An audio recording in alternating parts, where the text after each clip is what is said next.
Hello everyone, welcome back. In this video, we are going to see GitHub. GitHub plays an important role in version control system. It allows us to share our code with other team members. It allows us to access our code from anywhere, from any devices. GitHub publicly available for anyone. So we can use a GitHub to maintain our code globally. So any team member can be easily pull the code and can start working on the same set of codes. So we are going to see that how we can use the GitHub to manage our code. So we have to create an account on github.com. And once we create the account and sign in, we can see our profile here. All right, so this is my profile. It's a new profile. And here I can see that all the detail related to my profile. So I will go on the home page and it will ask us to create a project. So I will just click on start a project and here it will ask for repository name. So I will give the name dev-git. Now here we can give the description, which is an optional.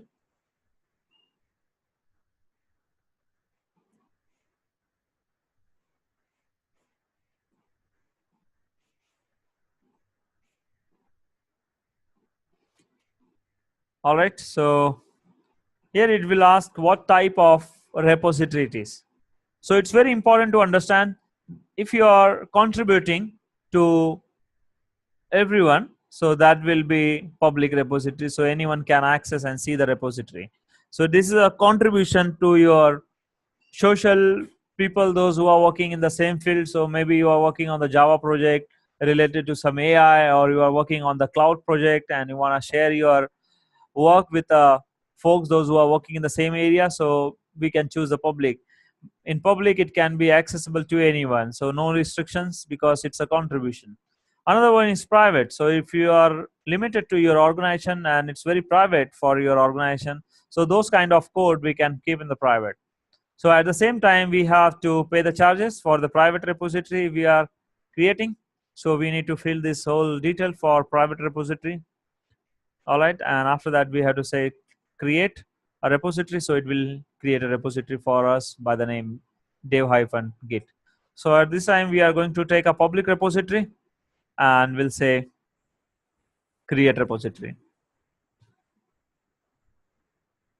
All right, so once we click a create repository, it will create a repository for us. So this is my account sign in name. So this is a name from which my account is logged in. So it's a devops-cs and this is a repository name / dev-git. All right, so it will give us a lot of information on the first page. At this time, we do not have any request, no pull request, no project, no wiki. All right, so what we are going to do here, so whatever the code we'll write here on our local machine can be easily pushed to our global repository, and this global repository is accessible to all developers. So they can pull this code from any device, from anywhere, and they can start working on the same project or same set of codes. All right, so what it asks, first you need to do the git initialization. So if we have already done, so we can no need to do that. Let's check the status. We'll say git status.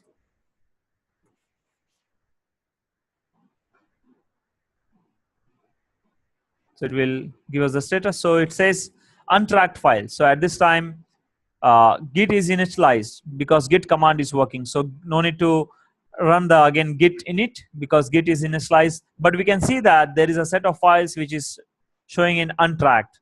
So let's add it, that file. So we'll say git add and we'll say asterisk. So it will add all the files and we'll again hit the git status. So now it's showing in the staging area. Now it's asked us to do the commit. So to do the commit, we can run the command git commit -m and we'll say new version of my code and we'll say here 1.1.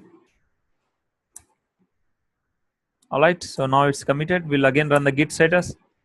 So it says nothing to commit, working tree clean. So that means whatever the file present here in our local repository, it's already committed in local database. It's not committed on the global database, that means GitHub.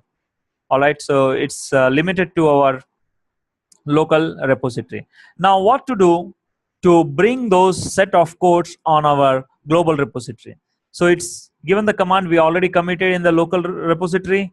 Now it's asked, first we need to add the remote repository. So this is a remote repository. The name is dev-git. So we need to add this on our local machine. So whatever the push will going to do from our local system, it will directly come in the global repository, that is a dev-git.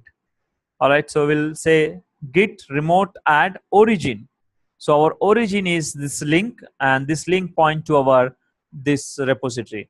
All right, but here we need to understand there is a two set of commands are available. One is in the form of SSH.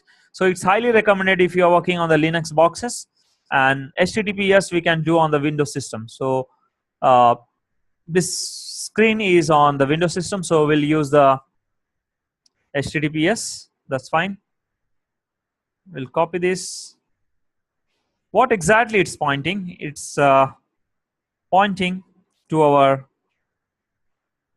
global repository. So git remote add origin and HTTPS GitHub and my user ID, and after that my repository name. That's it.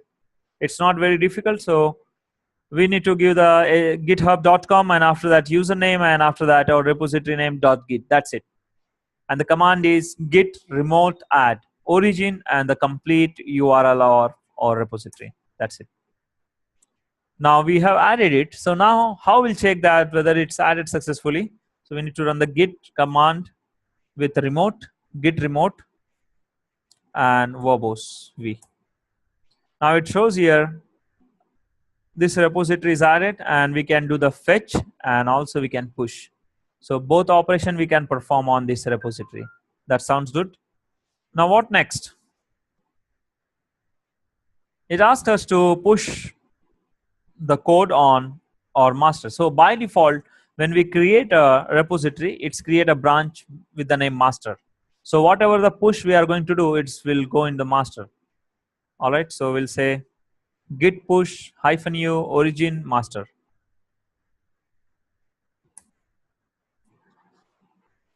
Now it's in progress. So whatever the local repository files or codes are available, now it will going to push on the GitHub. Once the operation complete, we can see that now it's asked for the credential because we have not logged in on our local system on the GitHub. So we'll provide our credential here.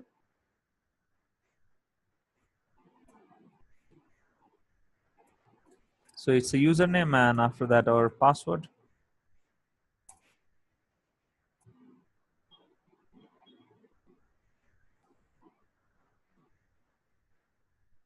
All right. Now what it says, delta compression using up to 4 threads, writing object 100%, 9 out of 9, and the byte is 675 bytes, and the speed it's showing, and it's showing the complete URL where we have made the push, and after that it's showing the branch name is a master, and after that it's showing the branch master setup to track the remote branch master from origin. So from origin, now it's tracking, or now its head is on the master. So from our local master to our GitHub master, the push has been done successfully. Now let us check from GUI from the GitHub. So we'll go in our repository. Now here we can see that all our files are available, and it's showing us the timing here, what time this push has been made. So it's 4 minutes ago, and it's showing as the comment we have written in the local repository. So it's showing as the same comment. So version comment is remain same. All right, and as of now we made 2 commits and 1 branch because it's a master branch itself. No no other branches we have created so far. So that's the reason it's showing one branch. And here contributor is one. So this is how we can push the code from our local repository to GitHub. Thank you.